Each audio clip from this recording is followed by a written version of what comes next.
What is Prakriti? The underlying principle first. This session is needed neither by Prakriti nor by Atman. Neither of them is in need of any advice, teaching, or preaching. Atman is pure, non dual consciousness, free of arrival and departure. And being free of everything in Prakriti, it is free of all sorrow.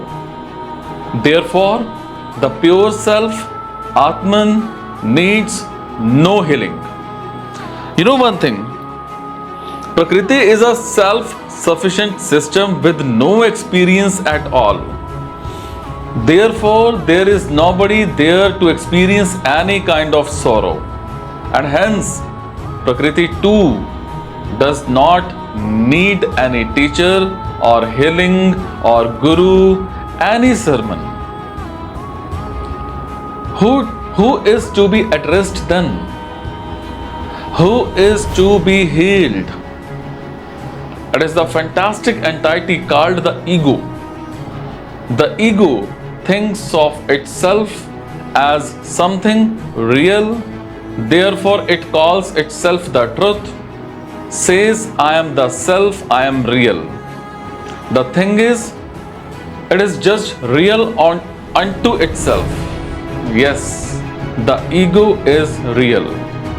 To whom? To itself. It is the ego that experiences all sorrow because its self-proclaimed reality is contingent on the vicissitudes of Prakriti. Atman is real in a non-dual way, and hence it does not lean upon anything to ensure its completeness. It is complete within itself without needing any predicates from Prakriti. On the other hand, the completeness of the ego is always dependent on objects from Prakriti. And Prakriti, as experienced by the ego, is a continuous system of rise and fall. The change of form. The ego does not associate itself with Prakriti as a whole. It cannot, because it is a little, therefore dualistic. It needs an other to have its own existence. So if the ego is associated with or predicted on the entirety of Prakriti, then there is no other. If there is no other, the ego cannot exist. Every small thing necessarily needs an other. So the ego attaches itself to some little fragments it perceives in Prakriti. And as we said, everything in Prakriti is continuously experiencing a change in form. Change in form. Not construction or destruction, just change in form. But if you are attached to water and the water turns to vapor or ice, for you it is not change of form, it is death. For the element itself, it is merely change of form.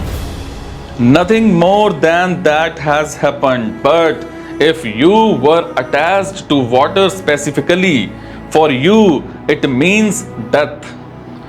The water is no more there.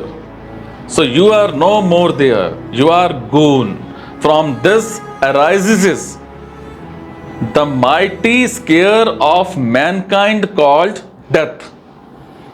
So the ego, as we said, is a fantastic element that arises from Prakriti and becomes the sole experience of Prakriti, the sole perceiver of Prakriti.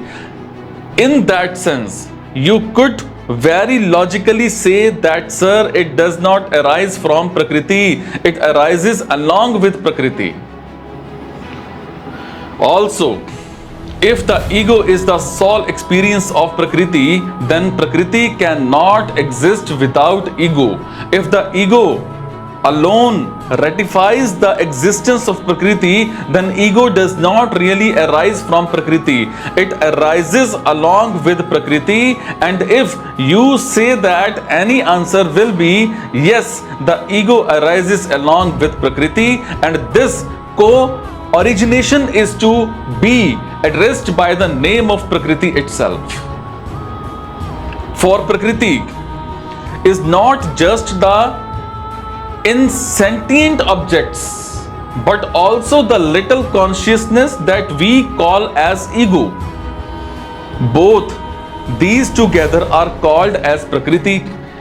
And if you want to differentiate between them, Shri Krishna very beautifully calls one as Apara Prakriti and other as Para Prakriti.